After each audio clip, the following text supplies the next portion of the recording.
अल्लाह के रसूल सल्लल्लाहु अलैहि वसल्लम ने रमज़ान के महीने में 3 रातों में आपने तरावीह की नमाज जमात के साथ पढ़ाई, जिसको हम तहज्जुद भी कह सकते हैं और तरावीह भी। पहली रात पढ़ाई, काफी लोगों ने पढ़ी। दूसरी रात पढ़ाई, पहले से ज्यादा लोग मस्जिद में आए। तीसरी रात में पढ़ाई तो मस्जिद खचाखच भर गई। चौथी रात अल्लाह के रसूल नहीं आए, बल्कि अपने हुजरे से खबर भिजवा दी कि जिसको भी ये नमाज पढ़ना है अलग अलग पढ़ ले, या 2, 4, 5, 6 लोग जमा होकर एक को इमाम बना लें और वो उनको नमाज पढ़ा दे। जिसको पढ़ना हो अपने घर में भी पढ़ सकता है, मैं नहीं पढ़ाऊंगा। सुबह जब अल्लाह के नबी वापस आए, लोगों ने कहा अल्लाह के रसूल, अच्छा लग रहा था जब आप जमात के साथ तरावीह की नमाज पढ़ा रहे थे। हम चाहते हैं कि आप नमाज जमात के साथ इसको पढ़ाते रहें और पूरे रमजान के महीने में जमात के साथ तरावीह की नमाज का एहतिमाम करें। हम आपके पीछे नमाज अदा करना चाहते हैं। अल्लाह के नबी सल्लल्लाहु अलैहि वसल्लम ने फरमाया, मैं कल की रात भी निकलना चाहता था, मैं चाहता था कि कल पढ़ाऊं, लेकिन कल मैं इसलिए नहीं आया कि जब मैंने देखा कि पहली रात हमने तरावीह पढ़ाई तो तुम्हारी तादाद में अच्छा खासा इजाफा था। दूसरी रात में जब मैंने नमाज पढ़ाई तो तुम्हारी तादाद में और मजीद इजाफा हो गया। जब तीसरी रात मैंने तरावीह पढ़ाई तो पूरी की पूरी मस्जिद खचाखच भर गई। मुझे डर महसूस हुआ, ऐसा ना हो कि मेरा यह अमल अल्लाह रब्बुल आलमीन देखकर जिब्राइल अमीन को भेज दे और ये नमाज हमारे ऊपर फर्ज न कर दी जाए, हमारे जरिए ये हुक्म नाफिज न करवा दे अल्लाह ताला कि आज के बाद ये नमाज तुम्हारे ऊपर, तुम्हारी उम्मत के ऊपर ये नमाज फर्ज कर दी गई। मुझे इस बात का डर लगा कि ये नमाज कहीं फर्ज न कर दी जाए, जिब्राइल अमीन अल्लाह की तरफ से फर्जियत का ऐलान लेके ना जाए कि अल्लाह ताला ने आपकी उम्मत पर यह नमाज तरावीह को फर्ज कर दिया है। मुझे डर लगा, इसलिए मैं नहीं आया। मेरे भाइयों, नबी अकरम ने 3 रात नमाज पढ़ाई और जमात के साथ पढ़ाई, लेकिन चौथी रात में आप नहीं आए। चौथी रात में आप नहीं आए, वजह क्या बताई? मुझे डर लगा कि कहीं ये नमाज अल्लाह ताला मेरी उम्मत पर फर्ज ना कर दे।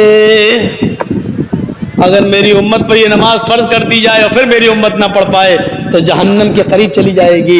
ये नबी अकरम की रहमत का तकाजा देखिए कि आप चौथी रात नमाज पढ़ाने ही नहीं निकले। क्यों? क्योंकि डर लगने लगा कि कहीं फर्ज ना हो जाए। मेरी उम्मत पर नबी अकरम का चौथी रात में ना निकलना रहमत है उम्मत के लिए। फर्ज हो जाती तो क्या होता? मिसवाक फर्ज हो जाती तो क्या होता? रात रात भर इबादत और दिन दिन भर के रोजे फर्ज कर दिए जाते। अल्लाह के रसूल कहते थे नहीं बहुत अच्छा करो, आज बहुत अच्छा अमल करो, तो क्या होता?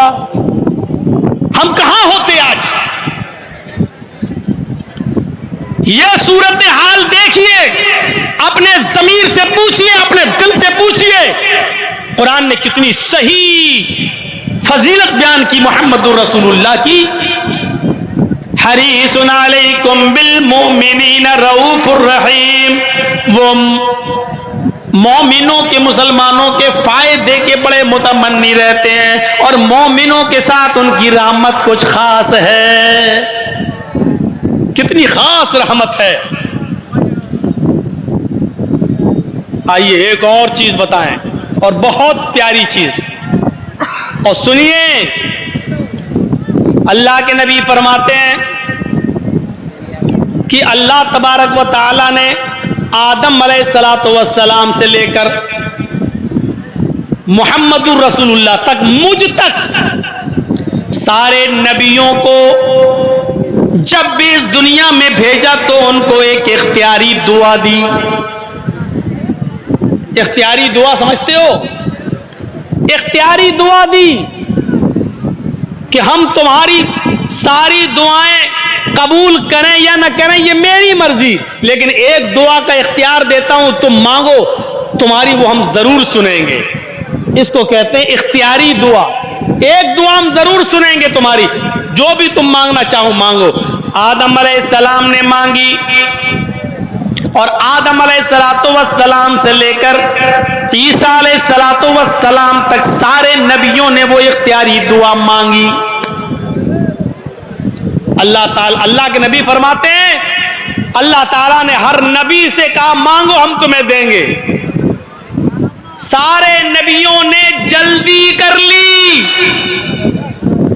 अल्लाह ताला ने दुनिया में इख्तियार दिया था कि मांगो, एक दुआ हम तुम्हारी जरूर सुनेंगे, तुम्हारी मर्जी जो मांगोगे हम तुम्हें देंगे। सारे नबियों ने मांग ली। जब मुझे नबी बनाकर दुनिया में भेजा तो अल्लाह ताला ने एक इख्तियारी दुआ मुझे भी दी।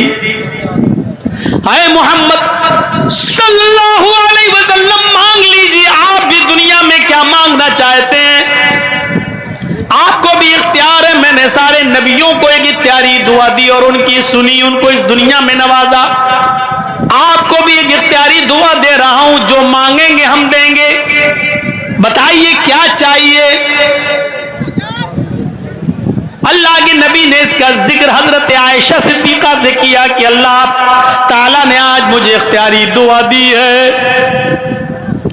हजरत आयशा खुश हो जाती हैं और कहती हैं, अय अल्लाह के नबी मौका अच्छा है, आए मेरे प्यारे शोहर मौका बड़ा अच्छा है। जब अल्लाह ने इख्तियारी दुआ दी है तो आप अल्लाह से सोना मांग लो, चांदी मांग लो, ऐसी चीज मांग लो कि हमें जिंदगी भर पेट पे पत्थर न बांधना पड़े, हमें फाके ना करना पड़े, हमें मुसीबतें न झेलना पड़े। अल्लाह के नबी फरमाते हैं कि अगर मैं उस मौके पर अल्लाह से ये कहता कि अल्लाह इस ओहद पहाड़ को मेरे लिए सोने का पहाड़ बना दे, जहां मैं चलना चाहूं चलूं और ये पहाड़ भी मेरे साथ चले, तो अल्लाह ताला मेरे लिए उस ओहद पहाड़ को भी सोने का बना देता।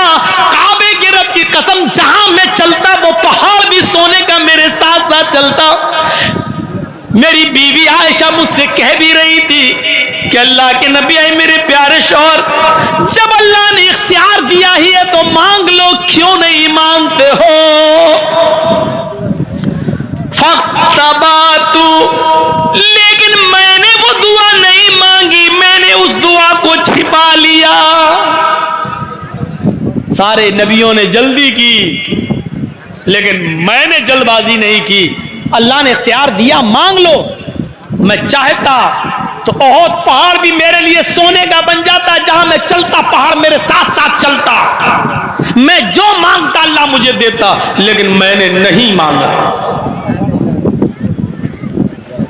फिर हजरत आयशा कहती हैं आप मांग नहीं रहे, लेकिन इस दुआ को आखिर जब आपको हक दिया है तो नहीं मांगेंगे। अल्लाह के नबी फरमाते हैं मांगूंगा लेकिन दुनिया में नहीं। इख्तबा तो दावती आयशा, मैंने अपनी दुआ को छिपा लिया है, मैं आज इस दुआ को नहीं मांगूंगा। मुसलमानों गौर करो, आए खसिया घाट के इस बड़े मैदान में जमा होकर सुनने वालों सुनो। हजरत आयशा ने पूछा फिर इस दुआ को आप कब मांगेंगे। कहते अल्लाह के नबी, आयशा कयामत का दिन होगा, मैदान महशर होगी, मेरी उम्मत नफसी नफसी चिल्ला रही होगी, नफसा नफसी का आलम होगा, परेशान हाल होंगे। सूरज सवा नेज़े के फासले पर यानी 1 मील के फासले पर होगा। सूरज और सूरज की पूरी गर्मी जमीन के ऊपर गिर पड़ रही होगी और सारे इंसानों के जिस्मों से, उनके सरों से पसीना टपक टपक कर उनके कदमों पे गिर रहा होगा और पसीने में लोग अपने अमाल के मुताबिक डूबे हुए होंगे। कुछ टखनों के बराबर, कुछ पिंडली के बराबर, कुछ कमर के बराबर, कुछ घुटनों के बराबर, कुछ कमर के बराबर, कुछ कांधे के बराबर और कुछ उसमें गोते लगा रहे होंगे। मेरी उम्मत नफसा नफसी के आलम में होगी। उस वक्त मैं अल्लाह से उस दुआ को मांगूंगा और कहूंगा इलाहुल आलमीन, सारे नबियों को तूने एक इख्तियारी दुआ दी, उन्होंने दुनिया में अपनी अपनी दुआ दुआ मांग ली। अल्लाह मेरा भी हक था, अल्लाह मुझे भी एक दुआ मांगने का हक था, और तूने मुझे भी वो दुआ दी थी कि मांगो क्या मांगते हो। मैंने दुनिया में कुछ नहीं मांगा, मेरी वो दुआ बाकी है। ऐ अल्लाह आज मुझे हक दे, आज मुझे इजाजत दे कि मैं दुआ मांगू। ऐ अल्लाह मेरी दुआ तू सुन ले। अल्लाह रब्बुल आलमीन कयामत के दिन मुझे उस दुआ के मांगने की इजाजत देगा। हजरत आयशा ने पूछा, ऐ अल्लाह के नबी तो कयामत के दिन आप क्या मांगेंगे? इमाम कायनात की जबान से निकला, शिफाअतन लिउम्मती। कयामत के दिन जब अल्लाह मुझे दुआ मांगने का हुक्म देगा, इजाजत देगा कि मैं यहां तुम्हारी सुन लूंगा, इख्तियार है तुम्हें, बताओ क्या मांगते हो। उस वक्त मैं अल्लाह से अपनी उम्मत की शिफाअत का हक मांगूंगा, और अल्लाह मुझे शिफाअत का हक देगा कि जाओ आए मोहम्मद सल्लल्लाहु अलैहि वसल्लम, मैंने यह हक तुम्हें दिया, तुम कुछ गुनाहगार लोगों की शिफाअत करा सकते हो, उनको जन्नत में ले जाने का हक रखते हो, जाओ मैं तुम्हें इजाजत दे रहा हूं। ये उम्मत के लिए रहमत नहीं तो और क्या है। दुआ उस नबी ने अपने लिए कुछ नहीं मांगा, अपनी फैमिली के लिए कुछ नहीं मांगा। आप दिन भर जो मेहनत करते हो किसके लिए करते हो? अपने लिए नहीं करते हो, माफ कीजिएगा। आपको तो 2 रोटी खाना है, कहीं भी मिल जाएगी। आप जो सुबह से लेकर शाम तक मेहनत करते हो, आपको अपने से ज्यादा अपने बीवी और बच्चों की फिक्र होती है। अपने से ज्यादा अपने बीवी और बच्चों के लिए आप कमाते हैं, उनके फ्यूचर के लिए। अल्लाह के रसूल को पूरा इख्तियार था, आप चाहते तो अल्लाह से ऐसी दुआ इस दुनिया में मांग सकते थे कि जिंदगी भर बैठकर खाते। सफा और मरवा के पहाड़ सोने के हो जाते, बहुत पहाड़ सोने में तब्दील हो जाता, और जहां आप चलते, मक्के के ये पहाड़ और मदीने की वो वादियां भी आपके साथ चलती।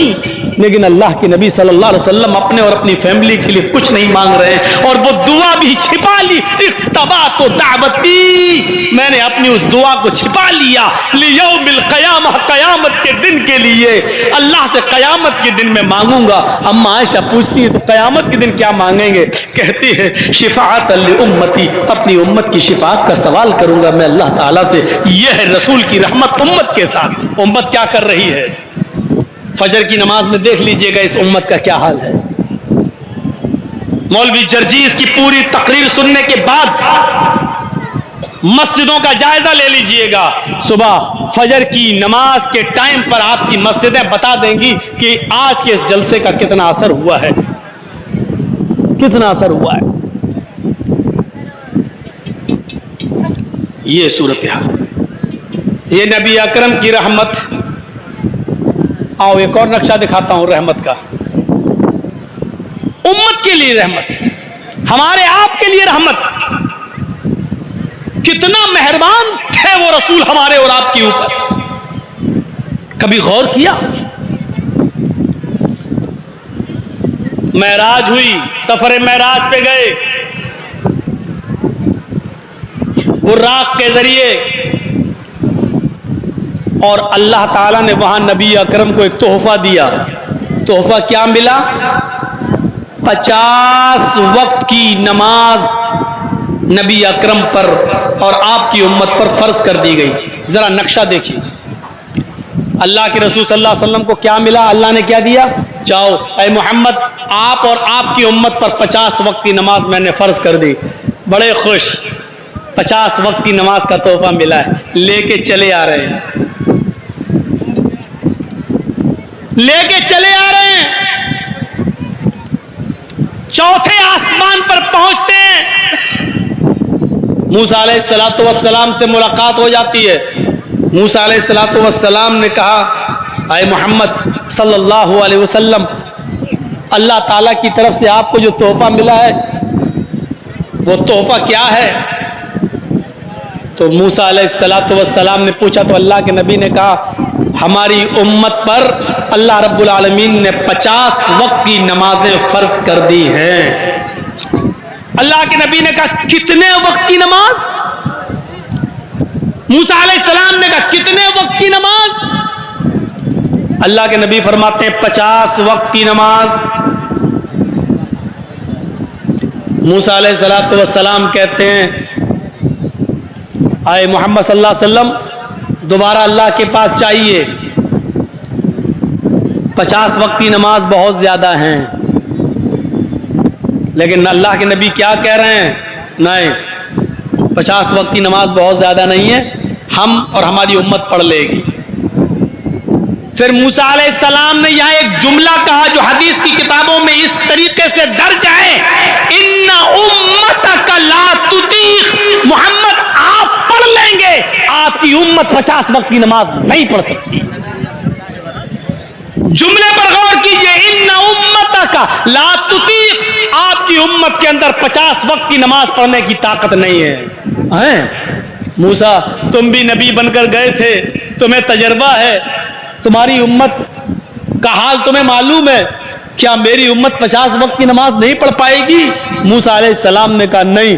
फिर गए अल्लाह के पास। आप देख रहे हैं अल्लाह ने 50 वक्त की नमाज भी लेके चले आए। मूसा ने कहा 50 वक्त की नहीं पढ़ सकती आपकी उम्मत, उम्मत का नाम सुना, अरे अल्लाह जब मेरी उम्मत 50 वक्त की पढ़ नहीं सकती तो फिर क्या फायदा, फिर तो मेरी उम्मत जहन्नम में चली जाएगी, मैं कैसे देख लूंगा अपनी उम्मत को जहन्नम में जाते हुए। उम्मत का नाम सुना तो अल्लाह के पास दोबारा गए। अल्लाह ने कहा मोहम्मद अब क्या हुआ? अल्लाह 50 वक्त की ज्यादा है। अच्छा ओ कंसेशन चाहते हो, डिस्काउंट, नमाज में कमी चाहते हो जी? अच्छा जाओ मैंने 10 वक्त की कम कर दी, 40 तो ठीक है। हाँ हाँ 50 बार ये वाकया सुना होगा। आइए जरा हमसे सुनिए। फिर आए, फिर उसी आसमान पर मूसा अलैहिस्सलातु वस्सलाम मिल गए। अल्लाह ने कम किया? हाँ किया। माशा अल्लाह। कितने वक्त की रह गई? कहा 40। मूसा ने खींच के कहा 40? क्या? क्यों क्या हुआ? अरे बहुत ज्यादा है। अरे तुमने कम करने के लिए भेजा, मैं कम करने के लिए गया, अल्लाह ताला ने 10 कम कर दी। कहा कि नहीं नहीं ये भी ज्यादा है मूसा, ठीक है 10 वक्त की कम हुई ना, कुछ तो कंसेशन मिला है ना। इन्ना उम्मतक ला तुतीक, आए मोहम्मद अपने हिसाब से मत सोचो, आप तो 50 नहीं 100 वक्त की भी पढ़ लोगे, लेकिन आपकी उम्मत 40 वक्त की नहीं पढ़ सकेगी। क्या कयामत के दिन 40 वक्त की नमाज न पढ़ने के लिए बस अपनी उम्मत को जहन्नम में जलता हुआ देखना गवारा कर लोगे? नहीं। तो फिर जाओ। फिर गए। अल्लाह ने कहा अरे अब क्या हुआ? अल्लाह 40 भी ज्यादा है। अच्छा तो और कम कर दूं? हाँ अच्छा जाओ 10 और कम कर दिया, 30 वक्त की। फिर आए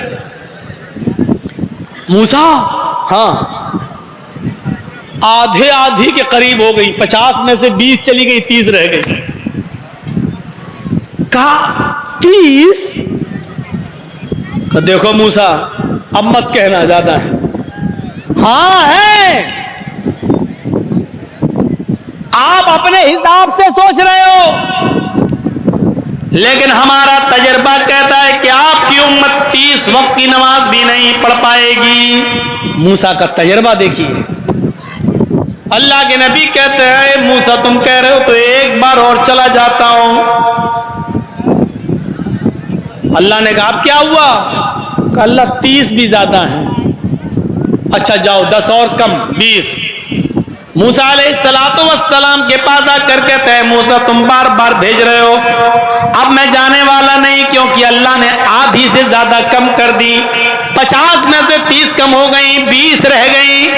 अब 20 वक्त की तो मेरी उम्मत पढ़ ही लेगी। मूसा अलैहिस्सलाम कहते हैं यही तो प्रॉब्लम है ऐ मोहम्मद सल्लल्लाहु अलैहि वसल्लम, मेरा तजर्बा कहता है कि आपकी उम्मत 30 वक्त की 20 वक्त की भी नहीं पढ़ पाएगी। एक तजर्बेकार नबी की बात है, इसलिए मैं आपको एक बार और भेजता हूं कि चले जाइए और अल्लाह तबारक व तआला से रिक्वेस्ट कीजिए, अल्लाह रब्बुल आलमीन से गुजारिश कीजिए, इन्ना उम्मतक ला तुतीक, आपकी उम्मत 20 वक्त की नमाज पढ़ने की भी ताकत नहीं रखती। अल्लाह के नबी फिर गए, अल्लाह ने कहा क्या अब क्या हुआ, 50 में से 30 कम कर दी, 20 रह गई, फिर अल्लाह और कम कर दो, ज्यादा है ये भी, अच्छा जाओ 10 और कम कर दी, 10 रह गई। अब आए मूसा अलैहिस्सलातु वस्सलाम ने पूछा कितनी रह गई, अब तो लगभग सब खत्म ही हो गई। अच्छा तो कितनी, एक वक्त की? नहीं नहीं नहीं। फिर कहा मूसा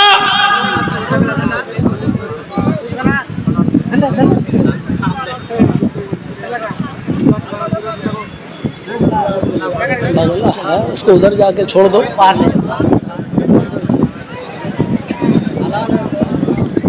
सुनिए, मूसा ने कहा कितनी, कहा 50 में से समझ लो कि बहुत कम। अल्लाह ने 40 कम कर दी, 10 रह गई।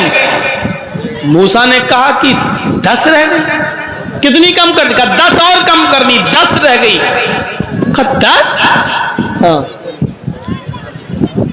है मूसा, अब मत भेजना, 50 में से 40, 40 से 30, 30 से 20, 20 से 10, अब मैं जाने वाला नहीं हूं। मूसा अलैहिस्सलातु वस्सलाम ने यहाँ कहा, आए मोहम्मद, फिर आप अपने हिसाब से सोच रहे हैं, मैं आपको कैसे बताऊं? मेरी बात सुनिए, अल्लाह ताला ने मेरे ऊपर सिर्फ 2 वक्त की नमाज फर्ज की थी, सुबह और शाम। आप कह रहे हैं 10 वक्त की अल्लाह ने कर दी, और आप कह रहे हैं आपकी उम्मत 10 वक्त की नमाज पढ़ लेगी। मुझसे सीखो, मेरी उम्मत से सीखो, मेरी उम्मत 2 वक्त की नमाज भी नहीं पढ़ सकी, आपकी उम्मत 10 वक्त की कैसे पढ़ लेगी? इन्ना उम्मतक ला तुतीक, 10 वक्त की नमाज पढ़ने की ताकत नहीं है आपकी उम्मत के अंदर। जाइए, एक बार और जाइए, अल्लाह रब्बुल आलमीन कम कर देगा। और सुनो, 10 कम हो रही हैं, 10 और कम हो जाएंगी तो कुछ बचेगा ही नहीं। नहीं मूसा, 10 खत्म कर देगा फिर कुछ बचेगा ही नहीं, तो फिर तोहफे का फायदा क्या? अरे जाओ तो, अल्लाह बड़ा गफूर रहीम है, बड़ा मेहरबान है। गए, अल्लाह ने कहा मोहम्मद अब क्या हुआ, अब तो 10 कर दी। अल्लाह के नबी ने अब नाम ले दिया। पढ़िए सुनन बैहकी, इमाम बैहकी की। अल्लाह, मूसा कह रहा मेरी उम्मत पर 2 वक्त की नमाज फर्ज थी, मेरी उम्मत 2 वक्त की नहीं पढ़ पाई, तो आपकी उम्मत 10 वक्त की कैसे पढ़ेगी? अल्लाह और कम कर दे। अल्लाह ने कहा मोहम्मद सल्लल्लाहु अलैहि वसल्लम जाओ, अरे मोहम्मद मैं तुम्हारी 10 नमाजों में से 5 और कम कर देता हूं। अब 5 वक्त की नमाज तुम पर और तुम्हारी उम्मत पर फर्ज है, जाओ ये तोहफा लेके जाओ। फिर आए मूसा अलैहिस्सलातु वस्सलाम, मिल गए। मूसा ने कहा कितना कम हुआ? अब मैं नहीं बताऊंगा।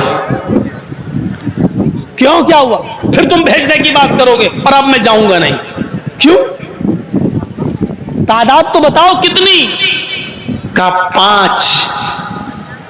का ये भी ज्यादा ना, बनी रहने दीजिए, अब नहीं जाऊंगा। अरे मेरी उम्मत 2 वक्त की नहीं पढ़ पाई, आपकी उम्मत 5 वक्त पढ़ लेगी। मैं मेहनत करूंगा, फजीलत बयान करूंगा, लेकिन अब मैं बार बार नहीं जाऊंगा। एक बार और चले जाओ मोहम्मद। यहां अल्लाह के रसूल कसम खा लेते हैं, मूसा मुझे कसम है अपने रब के इज्जत और जलाल की, अब नहीं जाऊंगा। मुझे बार बार जाने में शर्म आ रही है, कितनी बार जाकर कम कराऊं? नहीं, जैसे यहां कसम खाई, मुझे बार बार अपने रब के पास जाने में शर्म आती है, कितनी कम कराऊं? खैर से आवाज आती है, मोहम्मद तुम मुझसे शर्मा गए, आए मोहम्मद तुम मेरी रहमत से ना उम्मीद हो गए। अगर तुम एक बार और चले आते मेरे पास तो कसम में मुझे अपने इज्जत व जलाल की कसम में मुझे अपने किबरियाई की, मैं तुम्हारी नमाजों में और कमी कर देता और तखफीफ कर देता, लेकिन तुम शर्मा गए और तुमने कसम खाकर कह दिया कि कसम में मुझे अपने रब के इज्जत व जलाल की अब नहीं जाऊंगा। तो मुझे भी कसम है कि अब मैं 5 से कम नहीं करूंगा। अपनी किबरियाई की मैंने 5 वक्त की नमाज तुम्हारे ऊपर अब फर्ज कर दी। मूसा अलैहिस्सलाम कहते हैं ले आओ, चले जाते ना, एक बार कम हो जाती ना, उनको क्या मालूम था। अच्छा, कितने लोग यहां खुश हो रहे होंगे और ये भी सोच रहे होंगे कि अल्लाह के रसूल काश एक बार और चले गए होते तो कितना अच्छा होता। इतनी बार चले गए, एक बार और चले जाते तो कितना अच्छा होता। 2 वक्त की रह जाती, सुबह उठ जाओ पढ़ लो, शाम को सोने से पहले पढ़ लो, दिन का झमेला खत्म। लेकिन हकीकत है ये मूसा का तजर्बा, मूसा की उम्मत 2 वक्त की नहीं पढ़ पाई। ये इस बात की दलील है कि पढ़ने वाले 5 वक्त की नमाज पाबंदी के साथ पढ़ रहे हैं, और 5 वक्त की पाबंदी के साथ पढ़ने के साथ साथ वो तहज्जुद भी पढ़ लेते हैं। और ना पढ़ने वाले 2 वक्त की और 3 वक्त की तो छोड़ो, जिसको नहीं पढ़ना वो जुमे तक की नमाज उसको नसीब नहीं होती है। ईद और बकरीद भी नहीं। इसका मुशाहिदा करके अपने समाज में आप देख लो, क्या 5 वक्त की नमाज पढ़ने वाले लोग मौजूद नहीं है? नमाज से पहले मस्जिद में, अजान से पहले मस्जिद में जाने वाले लोग भी मौजूद हैं, और 5 वक्त की नमाज के साथ साथ वो तहज्जुद की नमाज भी पढ़ लेते हैं। लेकिन यकीन जानिए मेरे भाइयों, अल्लाह की कसम, ऐसे लोग भी मौजूद हैं कि जिसको 2 टाइम नहीं पढ़ना तो वो जुमे तक की नमाज से महरूम है, और जुमा तक उसको नसीब नहीं होता है। अपनी अपनी किस्मत है, अपनी अपनी किस्मत मेरे भाइयों। जबकि नमाज का मामला यह है कि ये किसी भी हाल में माफ नहीं है, किसी भी हाल में माफ नहीं है। गुंजाइश है, रियायत है, लेकिन माफ नहीं है। कंडीशन में तब्दीली है, लेकिन माफ नहीं है। अगर खड़े होकर पढ़ने की ताकत नहीं है तो बैठकर पढ़ो, लेकिन पढ़ना है। बैठकर पढ़ने की ताकत नहीं है तो लेट के पढ़ो, लेकिन पढ़ना है। करवटें नहीं बदल पा रहे हो, इधर उधर नहीं घूम पा रहे हो, तो इशारे से पढ़ो, लेकिन पढ़ना है। पूरे बदन का इशारा नहीं कर पा रहे हो तो जबान से अल्फाज निकालिए, हरकत दीजिए, लेकिन पढ़ना है। बिलफर्ज आपको किसी जालिम आदमी ने किसी पेड़ से बांध दिया है या किसी खंबे से बांध दिया है, नमाज का वक्त हो जाता है, आपको न वुजू बनाने दिया जा रहा है, न गुस्ल करने दिया जा रहा है, न आपका चेहरा किबले की तरफ है, लेकिन नमाज इस हाल में भी आपके ऊपर माफ नहीं है। आपको बांध दिया गया है, अजान की आवाज आ रही है, आप उससे एक बार कहिए कि मुझे वुजू बनाने की इजाजत दे दे। इजाजत देता है तो ठीक, वुजू बना लीजिए। इजाजत नहीं देता है तो ऐसी कंडीशन में बगैर वुजू के तुम्हें नमाज पढ़ना है। नियत कर लो, आय अल्लाह अगर मेरे हाथ पैर खुले हुए होते तो मैं वुजू जरूर बना लेता। इस नियत पर भी तुम्हें वुजू का सवाब मिलेगा, क्योंकि वुजू बनाने नहीं दिया जा रहा है, वुजू का वक्त है, वुजू बनाने नहीं दिया जा रहा है, तो नियत से ही वुजू कर लो। आय अल्लाह मैंने वुजू की नियत कर ली, क्योंकि मुझे जालिम ने बांध दिया, वुजू नहीं बनाने दिया जा रहा है। किबले की तरफ आपका चेहरा नहीं है, पूरब की तरफ, उत्तर की तरफ या दक्षिण की तरफ आपका चेहरा है। आप उससे कहिए कि मुझे इस तरफ किबले की तरफ मेरा चेहरा कर दो। अगर उसने कर दिया तो ठीक, अगर नहीं करने दे रहा है तो कहिए अल्लाह मेरा चेहरा किबले की तरफ नहीं, लेकिन तू तो हर तरफ है, तेरा रुख तो हर तरफ है। आय अल्लाह मैंने नियत कर ली कि मैं किबले की तरफ रुक करके नमाज पढ़ रहा हूं, अगरचे मुझे किबले की तरफ रुक करके नमाज नहीं पढ़ने दिया जा रहा है, और आप उसी हाल में नियत नहीं बांध पा रहे हैं, मत बांधिए। रुकू नहीं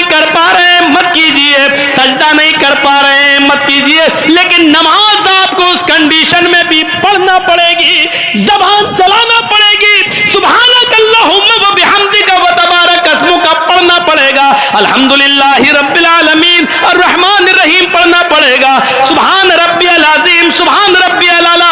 लोगों, इस कंडीशन में भी नमाज माफ नहीं है। कैसे तुम अपने नरम गरम बिस्तरों पे सोना गवारा कर लेते हो? मुअज्जिन की आवाज आती है, अस्सलातु खैरुम मिनन नौम, और तुम अपने बिस्तरों पर आज़ान सुनने के बाद भी अपने नरम गरम बिस्तर को छोड़ना गवारा नहीं करते हो। यहाँ हाथ पैर बंधे हैं, नमाज उस हाल में भी पढ़ना है। जालिमों ने तुम्हें बांध दिया है, कुर्सी से बांध दिया, चटाई में लपेट दिया। अजान का वक्त हो गया, वुजू नहीं बनाने दिया जा रहा तो बगैर वुजू के नमाज पढ़ो। किबले की तरफ चेहरा नहीं करने दिया जा रहा तो बगैर किबले की तरफ चेहरा करो।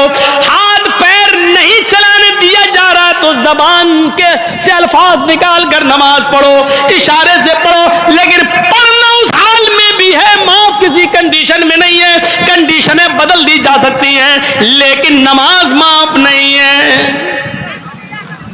यहां जुमा तक नसीब नहीं होता है हमारे कुछ लोगों को। नहीं, मुल्ला मौलवी चिल्लाते रहते, अल्लाह बेहतर जाने, मरेंगे जिंदा रहेंगे तब मरेंगे तब देखा जाएगा जन्नत है भी या नहीं है। इस हाल में भी नमाज माफ नहीं है मेरे भाइयों। और सोचो, किसी ने हमें अरेस्ट कर लिया, गिरफ्तार कर लिया, कस्टडी में ले लिया, हाथों में हथकड़ी डाल दी, बांध दिया, रिमोट पे ले लिया, नमाज नहीं पढ़ने दी जा रही है, कुर्सी पे बिठा के रस्सी से बांध दिया। अजान का टाइम हो गया, हमें मालूम है अजान का टाइम है, अब वुजू भी नहीं बनाने दिया जा रहा है, गुस्ल भी नहीं करने दिया जा रहा है और नमाज का टाइम हो गया। नियत कर लीजिए, अल्लाह मैं वुजू की नियत करता हूँ, जबान से नहीं दिल में। अल्लाह अगर हाथ पैर खुले होते तो मैं वुजू बनाता, लेकिन हाथ पैर नहीं खुले। यहीं से आप नमाज शुरू कर दीजिए।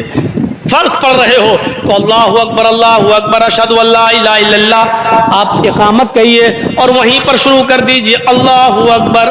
हाथ तो उठेंगे नहीं, हाथ पैर तो बंधे हुए हैं, कह दीजिए अल्लाहु अकबर।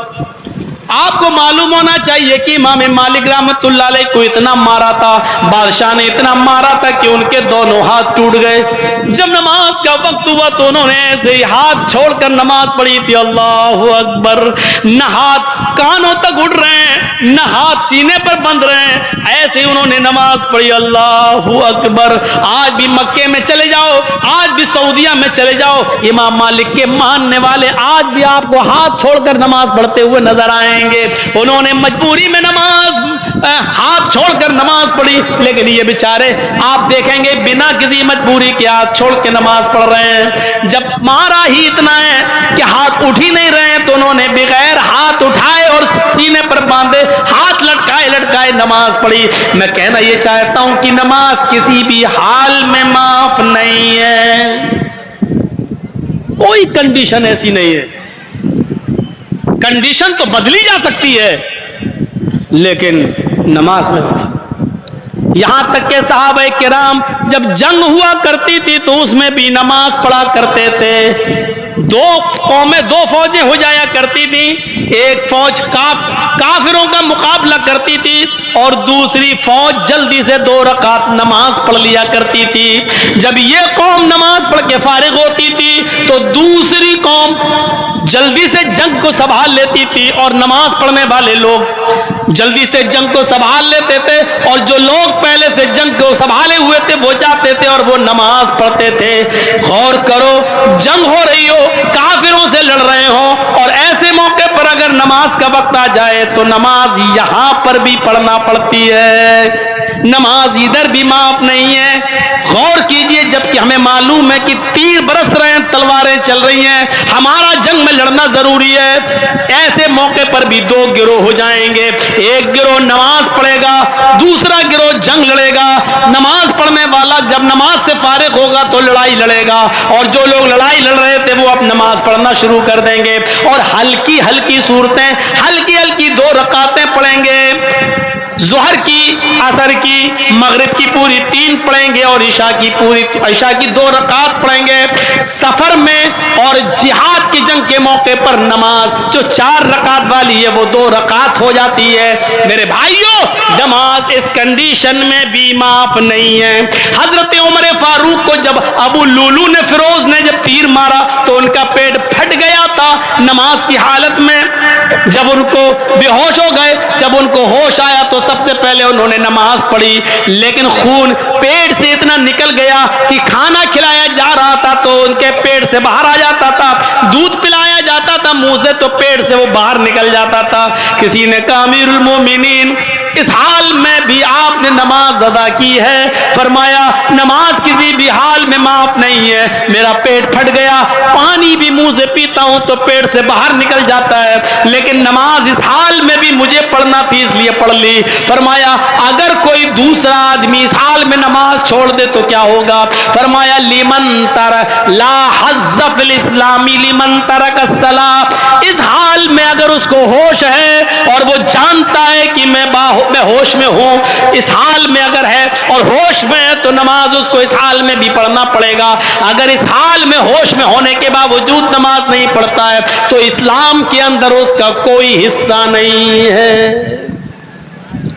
पेट फट जाए, खाना पानी पेट से निकल रहा है और होश में, नमाज इस हाल में भी पढ़ना पड़ेगी। अगर इस हाल में नमाज नहीं पढ़ता तो इस्लाम में उसका कोई हिस्सा नहीं। हालत तंदुरुस्ती में हट्टा खट्टा मोटा होने के बावजूद हम नमाज ना पढ़े तो उसका इस्लाम में कितना हिस्सा होगा? रहमतुल आलमीन की रहमत देखो, 50 से 40 करवाई, 40 से 30, 30 से 20, 20 से 10, 10 से 5। कहा अब मुझे शर्म आती है बार बार जाने में। अल्लाह ने कहा जाओ, लेकिन बार बार गए। क्यों गए? मेरी उम्मत नहीं पढ़ पाएगी इतनी, इसलिए बार बार। ये रहमत नहीं तो और क्या है? कुरान की इस आयत को कितना बार पढ़ा जाए, हरीसुन अलैकुम बिल मोमिनीन, वो मोमिनों के लिए बड़ा मेहरबान है। ये मेहरबानी नहीं है तो और क्या है? जरा गौर करो, एक सहाबी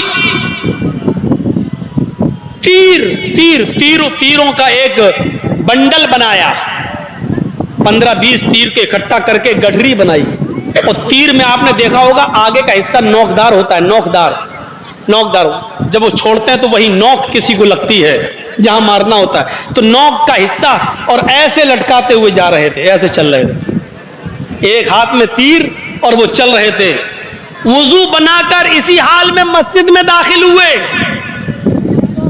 अल्लाह के नबी ने देखा तीर का हिस्सा, नोक वाला हिस्सा आगे है, और ये सहाबी हाथ हिलाते हुए अंदर दाखिल हुए। रहमतुल आलमीन का रहम देखिए। आपने कहा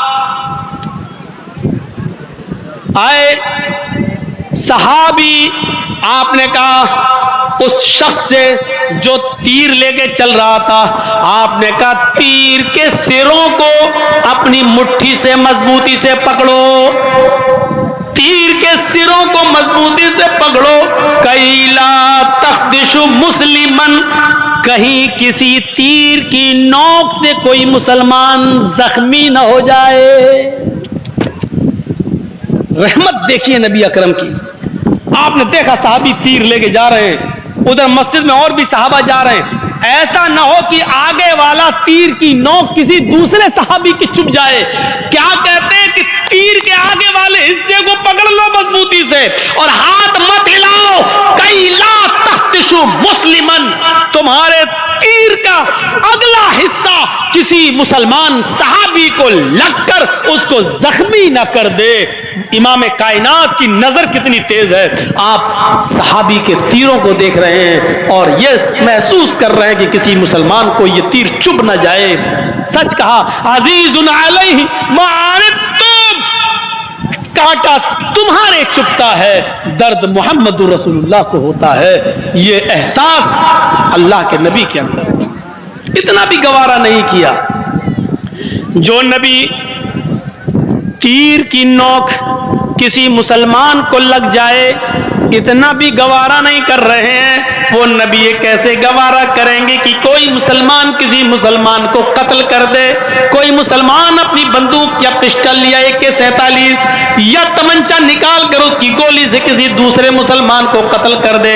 आप अंदाजा लगाइए, जो नबी तीर की नोक चुभ जाए किसी को, इतना भी बर्दाश्त नहीं कर रहे हैं कि किसी मुसलमान को तीर की नोक चुभे। वो नबी ये कैसे बर्दाश्त करेंगे कि कोई मुसलमान किसी मुसलमान की गर्दन उड़ा दे।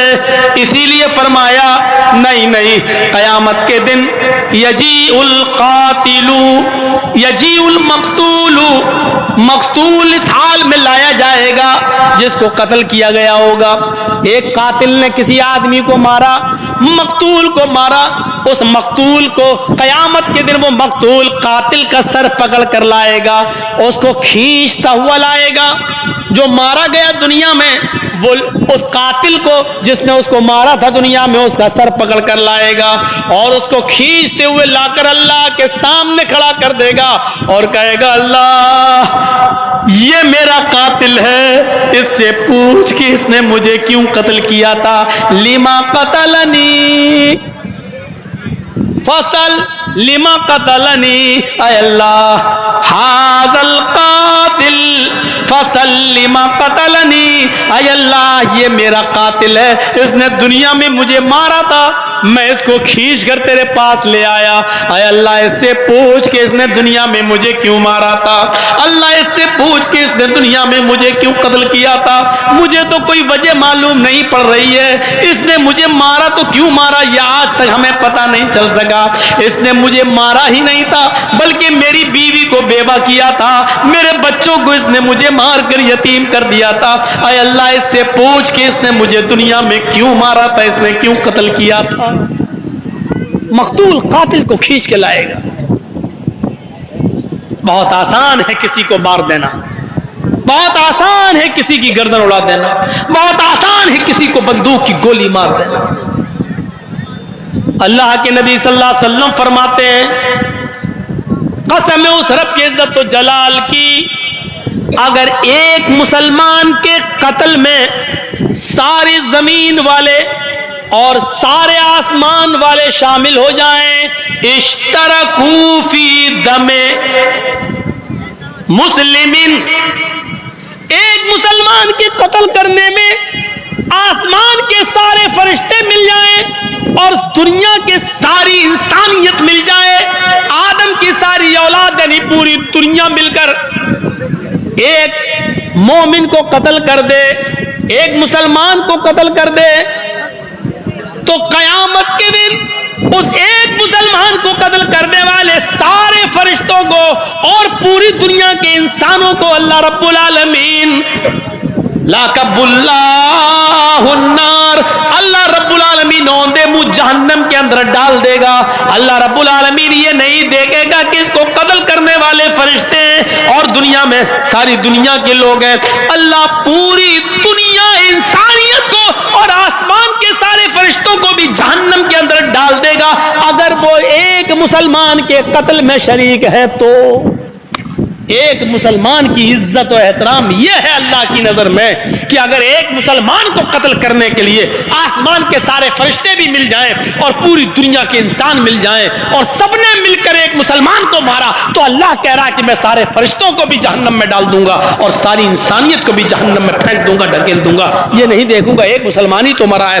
एक मुसलमान का एहतराम अल्लाह की नजर में यह है, एक मुसलमान की कद्र और उसकी मंजिलत अल्लाह की नजर में यह है। हम अभी हैं कहां।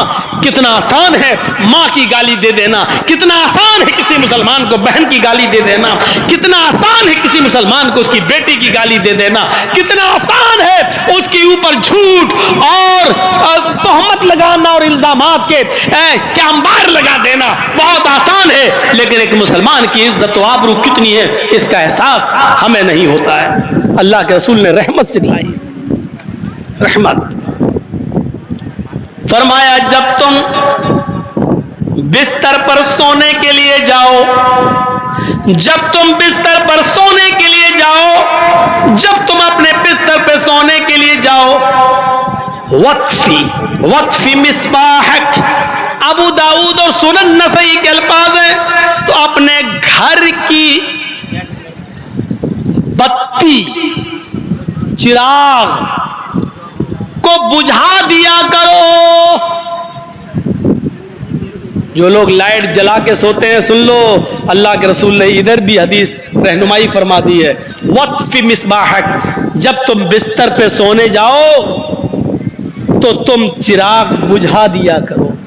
अल्लाह के रसूल के ज़माने में एक ऐसा हुआ कि पहले कच्चे मकान हुआ करते थे, झाड़ फूस के भी मकान हुआ करते थे, तो एक सहाबी के घर में चिराग जल रहा था। एक चूहिया आई, चूहिया, और उसने चिराग की बत्ती को खींच लिया अपने दांतों से, और खींचती हुई ले गई और घर के कोने में उसने डाल दिया।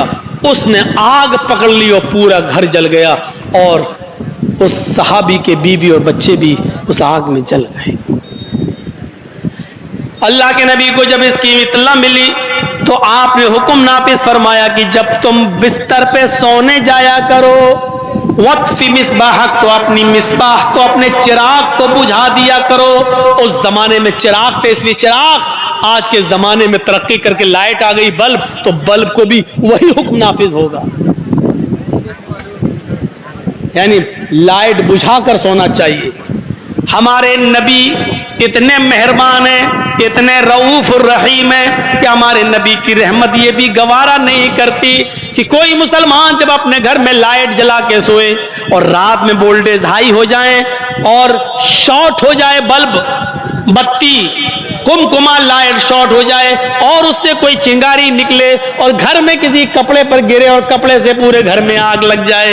इसलिए हुक्म दे रहे हैं कि जब भी तुम बिस्तर पे सोने जाओ तो चिराग बुझा दिया करो, लाइट बुझा दिया करो। यह है जनाब मोहम्मद रसूलुल्लाह सल्लल्लाहु अलैहि वसल्लम की रहमत। आपकी रहमत को यह भी गवारा नहीं कि कोई मुसलमान लाइट जलाए और धोखे से वो शॉर्ट हो जाए, शॉर्ट कर जाए और फिर उससे आग लग जाए और कोई मुसलमान जलकर मर जाए। ये मेरे नबी की रहमत है जो आप लाइट बुझाकर सोने का हुक्म दे रहे हैं। फिर फरमाया कि जब तुम इशा की नमाज पढ़कर बिस्तर पे आओ और सोने के लिए जाओ तो तुम अपने घर के किसी कपड़े से अपने बिस्तर को 3 बार झाड़ लिया करो। और अगर घर में तुम्हें कोई कपड़ा ना मिले, बिस्तर को झाड़ने के लिए कोई कपड़ा ना मिले, तो अपने ही तहबंद का, अपनी लुंगी का एक कोना लेकर जिस बिस्तर पे तुम सोते हो उसको 3 बार झाड़ लिया करो।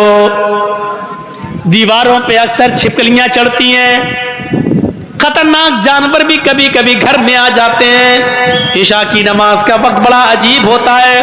आदमी नमाज पढ़ के आया, लाइट बुझाया, सो गया, बिस्तर पे पड़ गया, चला गया, उसने अंधेरे में देखा नहीं कि इस पे छिपकली पड़ी है या कोई बिच्छू पड़ा है या कोई खतरनाक जानवर है, और वो अंधेरा करके बिस्तर पर लेट गया और उस जहरीले जानवर ने उसको डंक मार दिया और उसके जहर से वो मर गया। इसलिए फरमाया कि जब बिस्तर पे सोने जाओ तो लाइट बुझाने से पहले उस बिस्तर को 3 बार झाड़ लिया करो।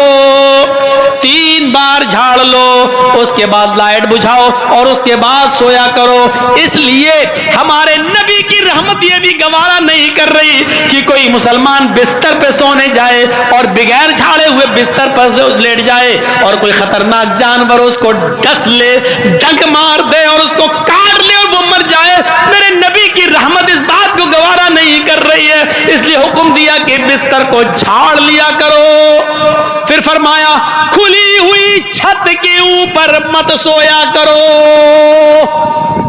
इब्ने माजा के सतात पर यह हदीस देखो, गर्मी है, खुली हुई छत के ऊपर आप चले गए, खुली हुई छत पर जब तक उसकी मुंडेर न बांध दी जाए, मुंडेर का मतलब कोई दीवार खड़ी कर दो, क्योंकि बहुत से लोगों को नींद में चलने की आदत होती है। रात में आप सो रहे हैं, खुली छत में कोई ख्वाब देख लिया अंधेरे में, रात में उठ के भागे और वहां मुंडेरी नहीं है, छत से गिरे नीचे, 3री मंजिल के नीचे आए और सर फट गया और मर गए। इसलिए फरमाया कि सुनो, जो आदमी खुली हुई छत पे सोता है बरियत जिम्मतुल्लाह व जिम्मतु मोहम्मद, अल्लाह की जिम्मेदारी और मोहम्मद रसूलुल्लाह की जिम्मेदारी उसके ऊपर से बरी है, मैं बरी हूं, मैं उसका कोई जिम्मेदार नहीं हूं। यानी वो अपनी मौत का खुद जिम्मेदार है। यानी साफ तौर पर मना कर रहे हैं कि खुली हुई छत पर मत सोइए, और सोना ही है तो छत की मुडेर बांध दो, इतनी ऊंची ऊंची दीवारें कर दो कि अगर तुम रात में उठकर चलो भी तो कम से कम नीचे ना गिरने पाओ, और दीवार से तुम रुक जाओ, मुडेर से तुम रुक जाओ। खुली हुई छत पर सोने से मना कर दिया।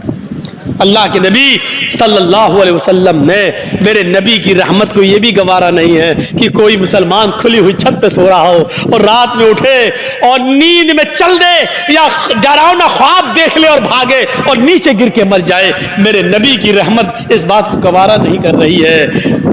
लक़द जाअकुम रसूलुम मिन अनफुसिकुम अज़ीज़ुन अलैहि मा अनित्तुम हरीसुन अलैकुम बिल मुमिनीन रऊफुर रहीम। मोमिनों के लिए वो खास मेहरबान हैं। मेरे भाइयों, ये पौने दो घंटे की तकरीर थी मेरी, जो मैंने आपके सामने रखा। नबी अकरम की रहमत मुसलमानों के साथ। उम्मीद करता हूं कि इंशाअल्लाह नबी अकरम की इस रहमत भरी जिंदगी से हमको सीखेंगे और हम अपने नबी के बताए हुए तरीके पर चलने की कोशिश करेंगे। हम अल्लाह से दुआ करते हैं कि बारे इलाह, जब तक तू हमें जिंदा रख, इस्लाम पे जिंदा रखना, और जब हमारा खात्मा हो तो ईमान पर हमारा खात्मा फरमाना। बारे इलाह, जो बीमार है उनको शिफाए कामला और आजला अता फरमा। जो हॉस्पिटल्स में एडमिट है उनकी दवाओं में सेहत और तंदुरुस्ती कूट कूट के भर दे। ऐ अल्लाह, जो इंतकाल फरमा कर तेरी रहमत को प्यारे हो चुके उनकी कब्र को नूर से भर दे। ऐ अल्लाह, हम तुझसे फिर ये दुआ करते हैं कि हमें जब तक जिंदगी दे इस्लाम पर दे, और खात्मा हो तो ईमान पर हमारा खात्मा फरमाना। वमा अलैना इल्लल बलागुल मुबीन व आखिरु दावाना अनिल हम्दुलिल्लाहि रब्बिल आलमीन। अस्सलामु अलैकुम व रहमतुल्लाह।